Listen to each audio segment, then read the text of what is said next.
Get ready. 3 seconds to go. Start. Timothy the tiger cub was discovered by grandfather in the Tarai jungle near Dehra. One day, when grandfather was strolling down the forest path at some distance from the rest of the party, he discovered a little tiger about 18 inches long hiding among the intricate roots of a banyan tree. Grandfather picked him up and brought him home.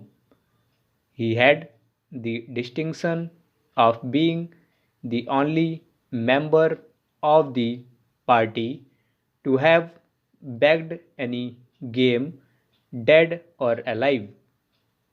At first, the tiger cub, who was named Timothy by grandmother, was brought up entirely on milk given to him in a feeding bottle by our cook Mahmood, but the milk proved too rich for him and he was put on a diet of raw mutton and cod liver oil, to be followed later by a more tempting diet of pigeons and rabbits. Timothy was provided with two companions, Toto the monkey, who was bold enough to pull the young tiger by the tail and then climb up the curtains if Timothy lost his temper, and a small mongrel puppy found on the road by grandfather.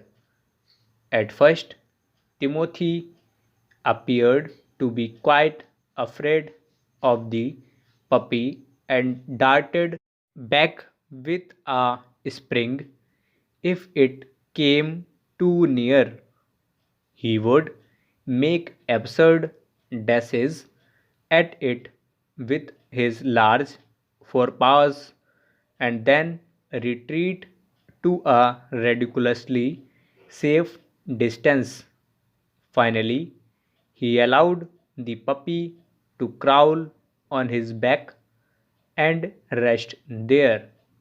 One of Timothy's favorite amusements was to stalk anyone who would play with him, and so when I came to live with grandfather, I became one of the tiger's favorites. With a crafty look in his glittering eyes and his body crouching, he would creep closer and closer to me, suddenly making a dash for my feet, rolling over on his back and kicking with delight and pretending to bite my ankles. He was by this time the size of a full grown retriever, and when I took him out for walks, people on the road would give us a wide berth. When he pulled hard on his chain, I had difficulty in keeping up with him. His favorite place in the house was the drawing room, and he would make himself comfortable on the long sofa reclining there with great dignity and snarling at anybody who tried to get him off. Timothy had clean habits and would scrub his face with his paws exactly like a cat. He slept at night in the cook's quarters and was always delighted at being let out by him in the morning. One of these days, declared grandmother in her prophetic manner, we are going to find Timothy sitting on Mahmud's bed, and no sign of the cook except his clothes and shoes. Of course, it never came to that, but when Timothy was about 6 months old, a change came over him. He grew steadily less friendly. When out for a walk with me, he would try to steal away to stalk a cat or someone's pet dog. Sometimes at night we would hear frenzied cackling from the poultry house, and in the morning there would be feathers lying all over the veranda.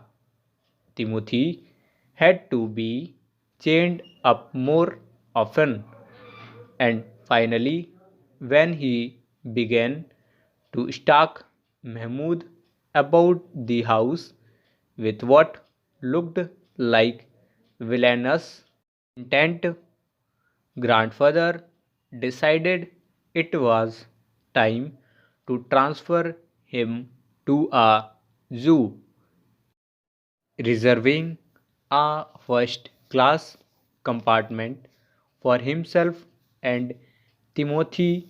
No one would share a compartment with them. Grandfather took him to Lucknow, where the zoo authorities were only too glad to receive as a gift a well fed and fairly civilized tiger. About 6 months later, when my grandparents were visiting relatives in Lucknow, grandfather took the opportunity of calling at the zoo to see how Timothy was getting on. I was not there to accompany him, but I heard all about it when I returned to Dehra. Arriving at the zoo, grandfather made straight for the particular case in which Timothy had been interned. The tiger was there, crouched in a corner, full grown, and with a magnificent striped coat. "Hello, Timothy," said grandfather, and put his arm through the bars of the cage. The tiger approached the bars and allowed grandfather to put both hands around his head. Grandfather stroked the tiger's forehead and tickled his ears, and whenever he growled, smacked him across the mouth, which was his old way of keeping him quiet. Full stop.